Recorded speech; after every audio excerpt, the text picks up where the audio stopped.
And what Clem will do is he'll share with us his experience of being in Keynote, what he learned from Keynote, and how it helped him in his journey to becoming a successful speaker and winning at the district level. So please help me welcome Clem Dwyer.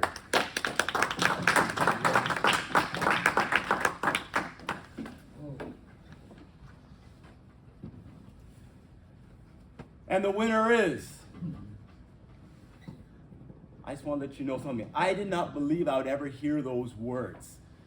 And I'll take you back to the day where I had a stuttering problem. And I know most of you are sitting here going, Clem, that's funny, that's a nice joke, but I don't hear you stutter.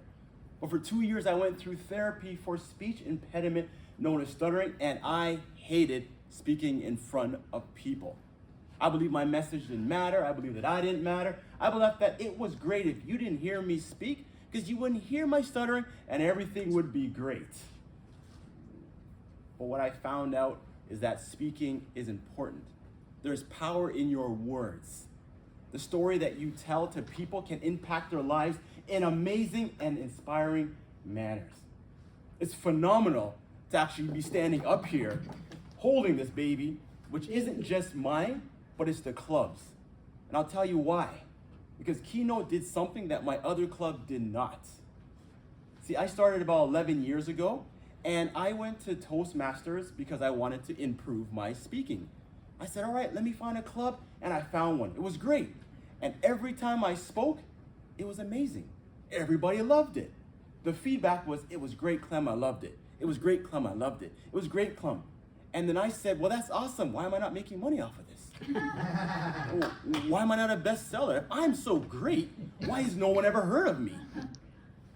Funny enough, I came to an open house, which is right you're hearing right now, and it was a Keynote open house many, many moons ago. And I stepped in here, and I heard everybody speak, and I went, wow, that's amazing. I walked up to one of the speakers, and I said, can you do me a favor? I'm going to show you a video of what I had, and I want you to critique it. And guess what? They tore it apart. Your delivery was this, it could have been this, and your language was this, and your content was this. And they started nailing off like 20 different things.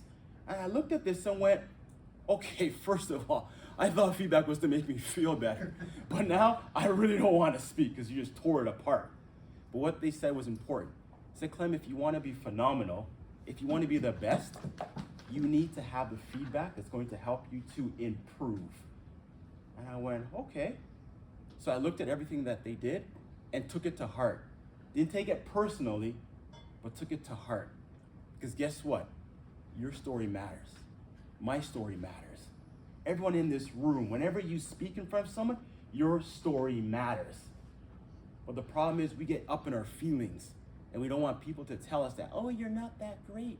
Oh, but my mama says I am. And we keep going on and on and on and on, but we miss the growth aspect. Keynote teaches you to grow. Keynote isn't afraid to say, guess what, Phil? That speech could have been better, and here are 5 reasons why. Not because we don't like you, but because we see the best in you, we want the best out of you. So we're going to help you to grow. We're going to help you to speak. We're going to help you to step out of your comfort zone so that you can express your story.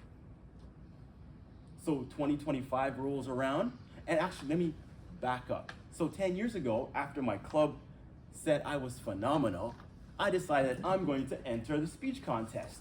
And I was doing well, went through all the levels till I got to the district. And guess what? I lost.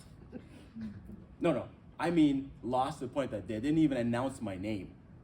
And I stood there going, wow, this isn't going the way I thought it was. Because I thought I was great. Everybody else said I was. But I had missed so many points in my message that could have exceeded what was expected.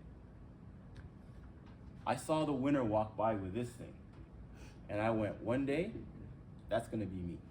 One day, I'm going to walk home with this baby right here. And I said, what do I need to do? So I looked for the best club, and I went around saying, what's the best club out there? What's the best club out there? And they said, well, Keynote Advanced. And I'm not just tooting our horn. You've heard what Keynote has achieved. Keynote has achieved a lot of winners and have gone on to do their own things. You saw book writing being done by Ron. You see Phil here.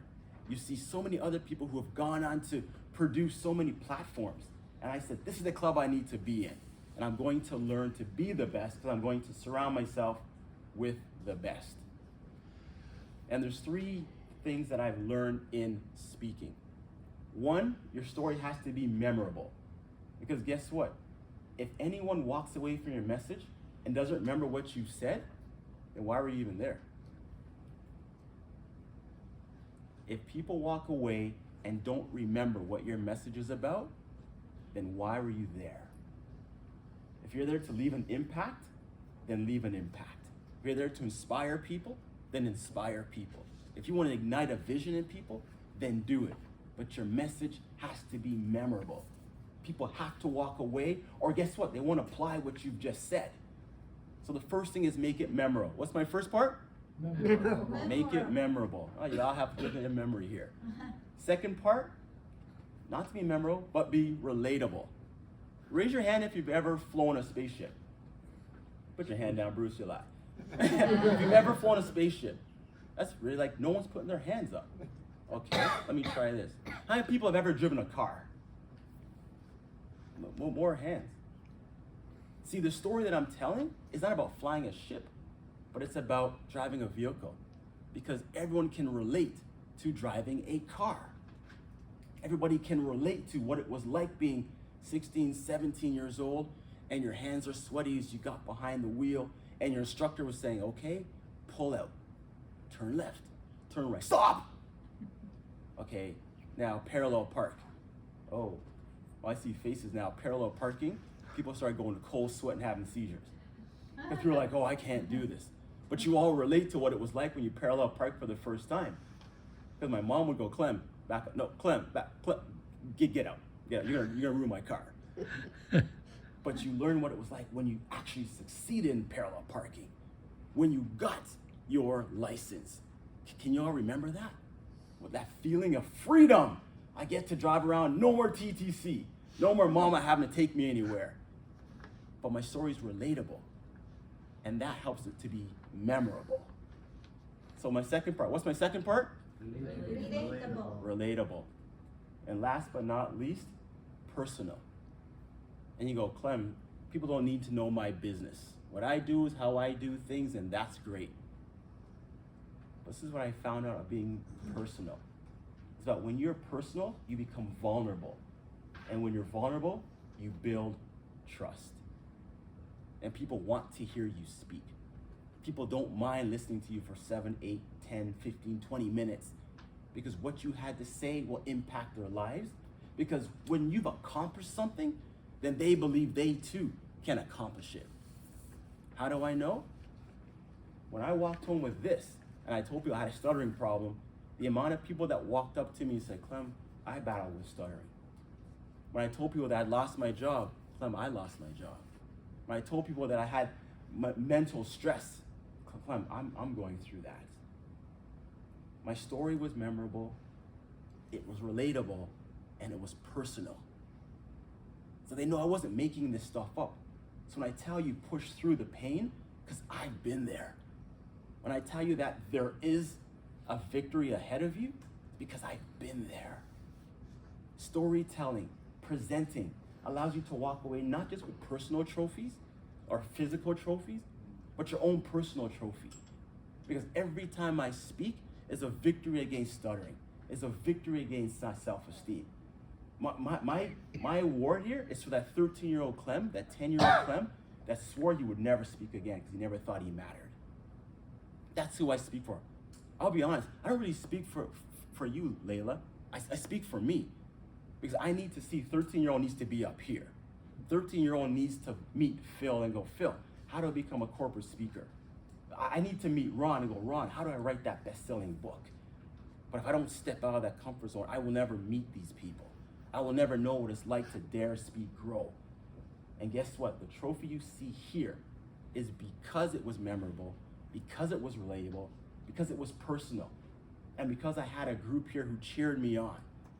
Because 2 years ago, Johnson kept poking me. Clem, you should go. Clem, you should go. Clem, you should go. And I'm like, Bruce, I can't wait to see you get that trophy. I'm like, Bruce, I haven't even spoke yet. What are you talking about? Bruce saw it before I did. Wendy was always, okay, Clem, you need to go. Okay, what can we do to support you? This is what this group is about.